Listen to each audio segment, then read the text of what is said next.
Why is resting so difficult? Often as city group leaders, we can feel pressure to be always on, always in earnest labor for the kingdom, and any pause or break is something for which we need to apologize, like summertime is a necessary evil. But in this video, I want to argue that times of rest are not distractions from ministry. Rather, they are unique and precious opportunities for a different kind of ministry, a different season for your city group. In other words, rest is a gift and a blessing, both for you and your city group. Here's an idea for you to ponder. Scheduling regular times of rest for your city group is wise, strategic, and good. Why is it wise? Because we are creatures and not the creator. We are human beings in God's image, not God himself. And as leaders, we need to recognize our good, God-given limits.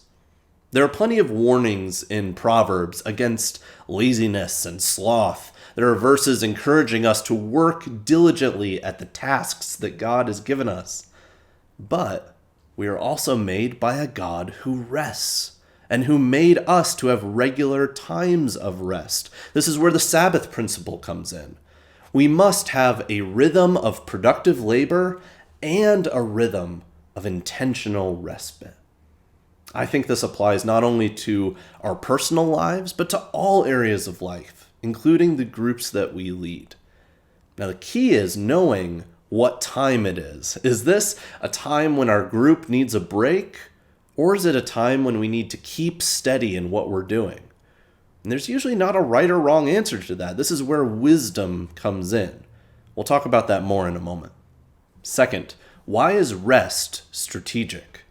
Remember the previous videos in which we looked at what city groups are. A city group is a small group of believers within Rock Hill where we gather together to live out our core identities as disciples. And we do this in three kinds of rhythms: life in community, life on mission, and life on life. Now, in the daily course of our lives, these rhythms can often turn into ruts. They lack vibrancy, they lack intentionality. We just do what we do as a city group because that's the way we always do it. And then several things start to happen. Your gatherings feel stale. The group starts to become more insular, less skilled at mission, and you feel discouraged as a leader. You can even have people begin to drop out or stop coming because they feel like the group isn't going anywhere exciting. That's when the group needs a rest, a chance to do something new, to spend time doing those three core rhythms, but in a different context, like a backyard or a camping trip. I usually find that when everyone in the group can take a deep breath, it also breathes new life into the group. Taking a break is wise, but it's also strategic for the long-term health of your group. Finally, why is rest good? At Rock Hill, we believe that community is the best apologetic to the world. Jesus said that outsiders will know we are his followers by our love for each other. And so whether on Sunday morning or during the week in city group, we want our gatherings together to be places of visible love, joy, and hospitality where non-believers can see, wait, there's something different about these people and the way that they interact with each other. Now, of course, we want to do this in our regular rhythms, but life on life also means every time and every place. We want to create spaces and times where we can be together as the people of God while living summer life, having a backyard barbecue, getting a meal at Canal Park, seeing a concert together. There is a sweet goodness to leisure. And I want your group to experience that, not only for the sake of your group members, but also for those outside the group who you can invite into your times of rest. So that's some of the why about rest. Now let's turn to the how. Earlier, I used the word schedule, and that was intentional. Some of you won't stop to take a break until you just break down. So before you get to that point, let's make a plan. I think about rest in two different ways.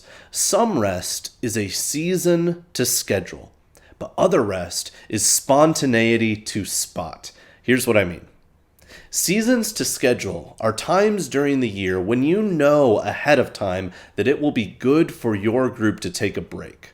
Summer is a prime example, especially in Duluth. Everyone is just desperate to get outside and do things during those few months of warmth. December is another time when many people are busy with the holiday season, they're taking time off work or traveling. During these seasons, make adjustments to your group's meeting calendar to make the most of those times. For instance, you could say from June to August, we're going to be meeting every other week instead of every week, and our gatherings will be more relaxed and hopefully outdoors. Or you could say, now I know that a lot of folks in our group will be busy around Christmas, so we'll take the last 2 weeks of December off. Something to keep in mind with regards to seasons is that sometimes we need to rest before something big. Other times we need to rest after something big. Here's what I mean. Maybe you have a lot of school-age kids in your group, or you have some teachers. So before the school year starts, you can schedule rest by planning a fun event at the end of the summer. Or say you have an accountant in your group. And so after April 15th, your group cancels the normal family night so that you can all go out to eat and celebrate this group member surviving another tax season, after that busy time. Or maybe somebody in your group just had a baby. And so your DNA group changes up their normal meeting time to bring the mother a meal and spend time with her. Do you see how there are some seasons of rest that pretty much every city group shares, like summer, Christmas time? And then there are other seasons that are unique to your group. And so think about, what are the seasons for my group where it might be most beneficial for us to take some time to rest? So that's seasons to schedule, but there's also spontaneity to spot. These are opportunities that come up at random times that are excellent chances for your group to change up their rhythms. For example, one week our group had a lot of sick people, but we noticed that the people who weren't sick were all the women. And so instead of our regular city group meeting, the men stayed home with the kids and the women went out for shopping and ice cream.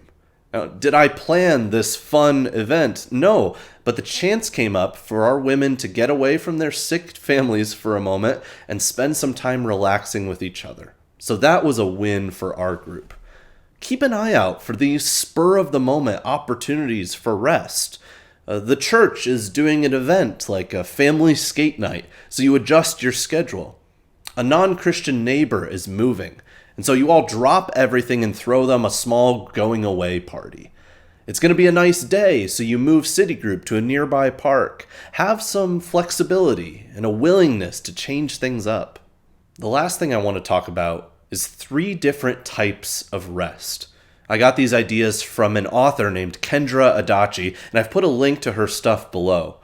The basic idea is that we get tired in different ways, and so we need different methods to be rejuvenated. Have you ever gotten to the end of a vacation or time off and felt like, I am not feeling very rested. What is going on? That's a sign that you need a different kind of rest, and the same applies for leading a city group. So, the 3 kinds of rest I'll mention here are 1, relaxing, 2, resetting, and 3, recharging. First, relaxing. Relaxing is when you slow down the pace and intensity of group activities, and you give yourselves the freedom to be quote-unquote non-productive. Relaxing is hanging out. You're not doing an in-depth study or discussion. You're just spending time together, taking it easy. Sometimes what your group needs most is to have some fun and go to the beach. Or, like I mentioned earlier, your group could decide to meet every other week for a month or so. This is the city group equivalent of putting on sweatpants at the end of the day. You unwind as a group, put your feet up, have space to laugh and enjoy fellowship in a chill way.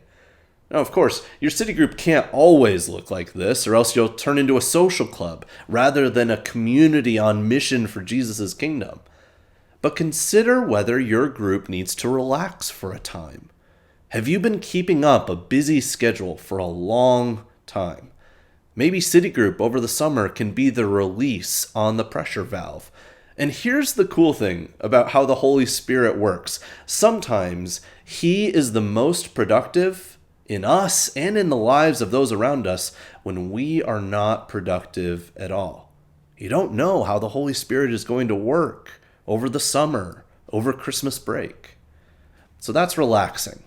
The second kind of rest is the reset.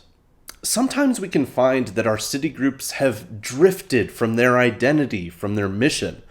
And in the normal routine of life, you haven't had enough margin or peace and quiet to refocus and think about how to get back to the right path. Maybe for you, DNA groups have just not been working this year, but you haven't had the time to unpack the various reasons why. In that case, you need a reset. You need a little time off to rewatch these training videos, to talk to me, to ask advice from other leaders, and to come up with a plan. Now notice, if you are in that situation, relaxing won't be ultimately restful for you because DNA groups will be in the back of your mind like mental clutter. It'll still be tiring to you.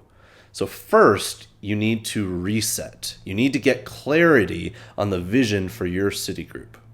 So if this is you, I recommend taking some intentional time at a coffee shop or on a hike to journal and write down some thoughts about how to lead your group where you want them to go.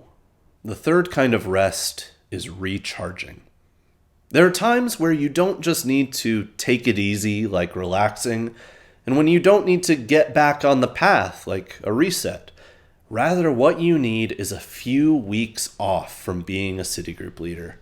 You know you need a recharge when you feel empty or behind. Like you're feeling like, I don't have anything left to give. You've been giving and giving, pouring into people's lives. But now you need to be poured into and ministered to. It's not that you don't want to lead a city group anymore. That's another conversation. It's that you need some time to be just you, not city group leader you. So to do a recharge, make a plan with me and your group and then take a few weeks off. Your group could still meet for a time or have some casual gatherings, but you are not in charge of anything. You're delegating responsibility for a time. And then what you're doing, you're reconnecting with the Lord, with your family, with your friends, with yourself, so that you are filled up and ready to shepherd your group again. I believe that this is a good and healthy thing. In fact, I think it's necessary in order to make leading a city group sustainable. If we had great city groups in our church, but our leaders burned out after a year or two, I wouldn't see that as success. Our people are our church's greatest resource. And so a strategic, intentional time to recharge may be exactly what you need to get re-energized for the future. Now, after watching this video, you might be thinking, wow, thinking that intentionally about rest sounds like the opposite of rest. Now, that's a fair point. But I would argue that thinking just a little bit like you're doing now about this topic will be beneficial for you and your group down the road. So as you finish this video, take a moment to ponder this question. What kind of rest does my city group need? And how can I schedule that rest for them? Till next time, leaders.